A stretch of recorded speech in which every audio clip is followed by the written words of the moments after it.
जातीय जनगणना को लेकर सूबे में एक बार फिर से सियासी युद्ध छिड़ गई है। एक तरफ बिहार के सर्वदलीय प्रतिनिधिमंडल प्रधानमंत्री से मुलाकात के बावजूद बिहार की राजनीति में जातीय जनगणना हो और ना हो, इसको लेकर बयानबाजियां अपने चरम पर है। बिहार के पूर्व मुख्यमंत्री जीतन राम मांझी ने विगत दिनों एक ट्वीट में लिखा था कि जो लोग जातीय जनगणना का विरोध कर रहे हैं, दरअसल वह बाबा साहेब अम्बेडकर और संविधान का विरोध कर रहे हैं। उन्होंने कहा कि सभी जानते हैं कि जातीय जनगणना को लेकर भारतीय जनता पार्टी का स्टैंड क्या है। जिस तरीके से बीजेपी के नेताओं का बयान आते थे जातीय जनगणना को लेकर, ऐसे में मांझी का ट्वीट बिहार की राजनीति में काफी अहम माना जा रहा है। जब जीतन राम मांझी के ट्वीट को लेकर बीजेपी कोटे के मंत्री जनक राम से सवाल किया गया तो जनक राम इन सवालों से बचते हुए नजर आए। उन्होंने कहा कि मांझी अपने समाज के कद्दावर नेता है और हमारे अभिभावक हैं, हम उनकी बातों का जवाब कैसे दे सकते हैं। जनक राम से जब यह सवाल किया गया कि जातिगत जनगणना की आड़ में कहीं जनसंख्या नियंत्रण कानून को छुपाया तो नहीं जा रहा है, इस पर जनक राम ने कहा कि जनसंख्या नियंत्रण कानून जरूरी है और अगर परिवार में कम लोग रहेंगे तो परिवार और समाज का विकास अच्छे से अच्छा होगा।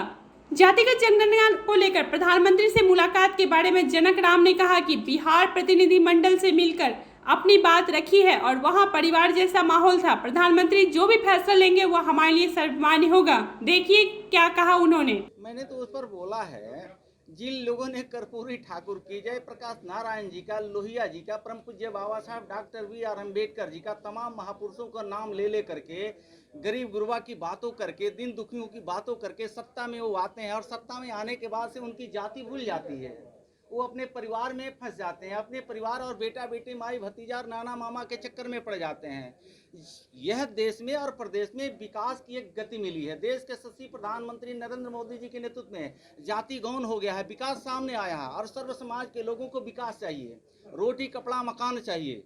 तो रोटी कपड़ा मकान चाहिए और सबको सम्मान चाहिए, तो रोटी कपड़ा मकान सबको सम्मान नरेंद्र मोदी जी ने सुनिश्चित कर दिया। उसी रास्ते पर बिहार के यशस्वी मुख्यमंत्री, जब बिहार के समस्त जनता ने बिहार का मुख्यमंत्री चुन करके भेजा, कुछ लोगों को लगता है कि जातीय के सामने जब विकास नरेंद्र मोदी जी ने लकीर बड़ा खींच दिया है तो जातीय गणित उनकी फीकी पड़ रही है, उनके आड़ में वोट उनके नजर आ रही है।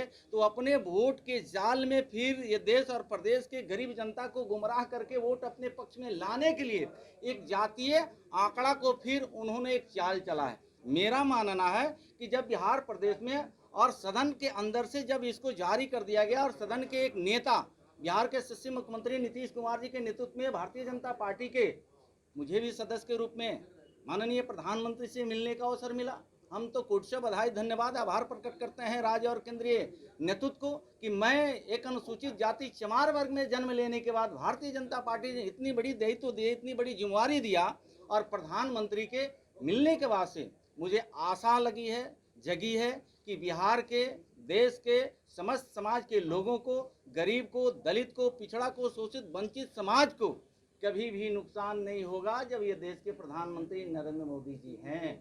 और नरेंद्र मोदी जी का निर्णय जातीय जनगणना पे अंतिम निर्णय होगा।